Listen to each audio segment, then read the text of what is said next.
29 April 2020 सकाळी 7:15 ते 8:15. आज योगाचा क्लास नव्हता तरीसुद्धा नेहमीच्या वेळेला जाग आली. मॅकची OS अपग्रेड करायची होती. डाउनलोड रात्रीच पूर्ण झालं होतं.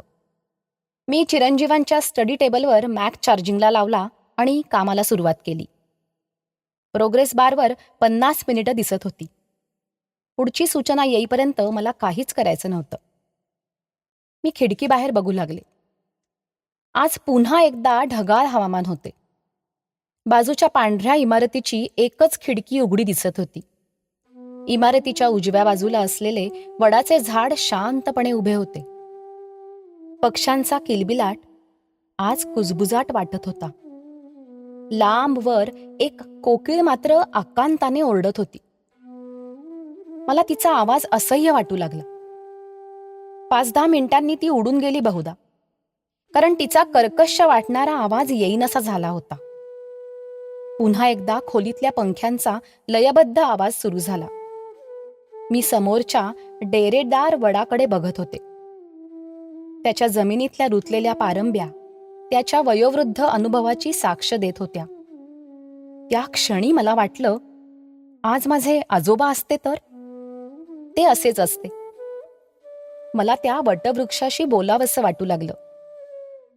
गेला 1.5 महिना मी माझ्या मनावर खूप ताबा ठेवला होता, पण मला आज असह्य झालं होतं. मला माझं मन हलकं करायचं होतं. अरे, फेब्रुवारी, मार्च आणि आता एप्रिल संपत आला. कोरोनाचा विळखा अजूनच घट्ट होत चाललाय. गेला 1.5 महिना मी घरातच आहे. मी मन रमवतेय रे वेगवेगळ्या गोष्टीत, पण तरी सुद्धा सारखं काहीतरी चुकतंय असंच वाटतंय. काय तेच समजत नाहीये. खूप अस्वस्थता आलीये त्यामुळे. एक वाऱ्याची मंद झुळूक आली आणि त्याची पानं थोडीशी हलली. मी परत बोलू लागले. अरे, आता या क्षणाला आजारी नसलेले बहुतेक सर्व लोक घरात आहेत आपापल्या. माझ्यासारखे कुणी घरातल्यांबरोबर तर कुणी मित्रमैत्रिणींबरोबर, किंवा जिथे कुठे सुरक्षित आसरा आहे अशा ठिकाणी. काही जण अगदी आपल्या स्वतःच्या घरात, तर काही जण आपल्या कामाच्या किंवा शिक्षणाच्या ठिकाणी, म्हणजे तिथल्या घरात. गेले 2-3 आठवडे मी कितीतरी जणांशी बोलतीये. सगळेजण पहिली 2-3 मिनिटं आपण कसे छान आहोत, आपला वेळ कसा मस्त जातोय ते सांगतात, आणि नंतर मनातील एक एक चिंता सांगू लागतात. कुणाला आपले कसे होणार याची चिंता, म्हणजे आपण आजारी पडलो तर, किंवा आपल्याला खायला प्यायला मिळालं नाही तर. काहींना त्यांच्या आत्ता जवळ नसलेल्या जवळच्या माणसांची चिंता. काही जणांना आपल्या नोकरी कामधंद्याची चिंता, तर काहींना परीक्षा, निकाल, शिक्षणाची चिंता. कुणाला घरातील आजारी माणसाची काळजी, तर कुणाला आपली औषधं वेळेत मिळणार की नाही याची काळजी. असं वाटतंय की सगळ्यांच्यात असून सुद्धा प्रत्येक जण मनाने एकटाच आहे, आपल्या विचारांच्या, चिंतांच्या जगात. दिवस पुढे सरकत आहेत आणि काहीच बदलत नाहीये. उलट कोरोनाचा जगाला घातलेला विळखा अजून आवळत चाललाय. कालच व्हॉट्सअपवर एक फोटो आला होता एका आजोबांचा. नेहमी गजबजलेल्या पण आता सामसूम असलेल्या रस्त्यावर कडेला उभे होते, हातात एक पाटी घेऊन.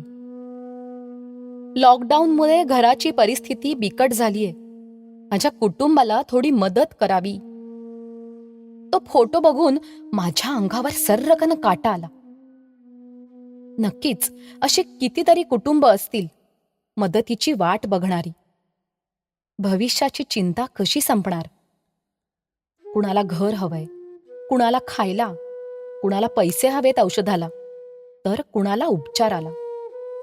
काहींना नुसती उमेद हवीये जगण्याची. शोधत आहेत ते कुणाला तरी, जो त्यांना थोडा तरी हुरूप देईल. मग तो मित्र असो, अथवा घरातील कोणीतरी, किंवा शेजारी राहणारा, किंवा अत्यावश्यक सामान खरेदीसाठी उभे असताना आपल्या मागे किंवा पुढे उभा असलेला. कुणीतरी अशी व्यक्ती की जी सांगेल आता होईल ठीक सगळं म्हणून. कुठे आहेत अशी माणसं की ज्यांना कुठलीच चिंता भेडसावत नाहीये? मी अखंड बोलत होते आणि तो शांतपणे माझं बोलणं ऐकत होता. गेला 1.5 महिना आपले पोलीस, नर्सेस, डॉक्टर्स झटत आहेत रात्रंदिवस. त्यांच्या मनाची काय अवस्था असेल? त्यांना नसेल वाटत काळजी, आपली स्वतःची आणि आपल्या जवळच्यांची? आणि त्यांना नसेल का चिंता आपल्या भविष्याची? मग मला कोणीतरी पाठवलेला तो व्हिडिओ आठवला, त्या अमेरिकन डॉक्टरचा. तिला सलामी दिली शेकडो लोकांनी. तिने करोना रुग्णांच्या केलेल्या अविरत सेवेबद्दल. ती जेव्हा दवाखान्यात सलग 42 तास धावत होती, तिथे आलेला प्रत्येक जीव वाचवण्यासाठी, तेव्हा तिला तिच्या कुटुंबाची आठवण आली नसेल का? आपल्याला काही झालं तर असं वाटलं नसेल का तिला? इथे प्रत्येक जण आपापली चिंता करतोय. लुटालूट, हाणामाऱ्या पण चालूच आहेत. पण ही माणसं दुसऱ्यासाठी झटत आहेत, फक्त माणुसकीच्या नात्याने. ते वाचतील का? जगतील का? त्यांच्या पाठीवर कुणाची शाबासकीची थाप पडेल का? कुणास ठाऊक. पण आज ते खंबीरपणे उभे आहेत, एक माणूस म्हणून. त्यांच्या मनात काय चाललं असेल? माझ्या मनात ओळी सुचत होत्या आणि मी काहीतरी बरळत गेले. आहेत फक्त विचारांची वादळे अन मनाची धुसरती स्पंदने. एकटी तू गर्दीतली, तू एकटीनेच जायचे.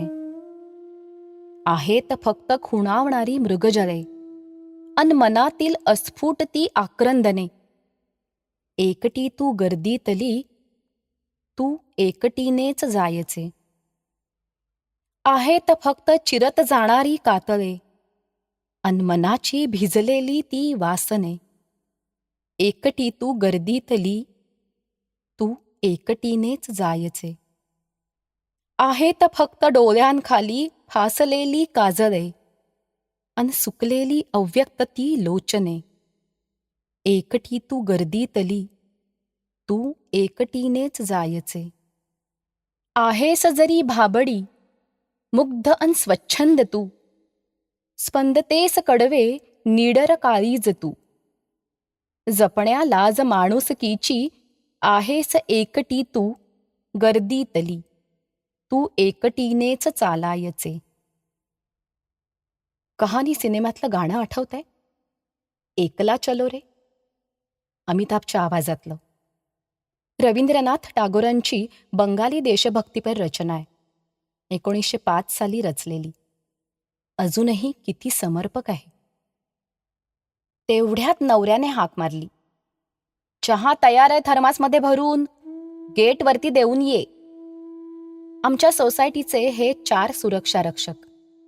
कुठे राहतात, कुठून येतात, त्यांच्या घरी कोण आहे काय माहीत, पण आपण एक चहा तर नक्कीच देऊ शकतो त्यांना. मी भानावर आले. मस्त ऊन पडलं होतं. नेहमीची लगबग चालू झाली होती. हॉर्नबिल, कोकीळ, बुलबुल, रॉबिन आपले दाणा पाणी आणायला बाहेर पडत होते. माझ्याकडे हसून पाहत वड पण वाऱ्याने डोलत होता.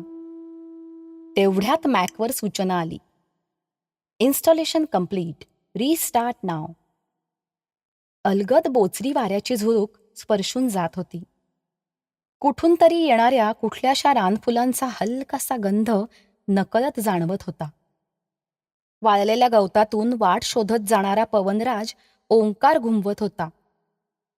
कोवळ्या उन्हाचा केशरी प्रकाश जमिनीवरच रेंगाळलेला होता. अगदी त्याच वेळेस बासरीचे स्वर कानावर पडले. तो भास तर नक्कीच नव्हता. मी थबकले. स्वर्ग कसा असतो, देव कसा दिसतो माहीत नाही. मग हा आभास कसला?